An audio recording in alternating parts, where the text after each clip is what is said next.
godaan syaitan yang terkutuk dengan menyebut nama Allah yang Maha Pengasih lagi Maha Penyayang.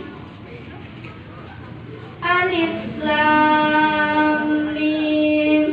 Allah tidak ada Tuhan selain Dia yang Maha Hidup, yang terus-menerus mengurus makhluknya. Dia menurunkan kitab Al-Quran kepadamu, Muhammad, yang mengandung kebenaran, membenarkan kitab-kitab sebelumnya.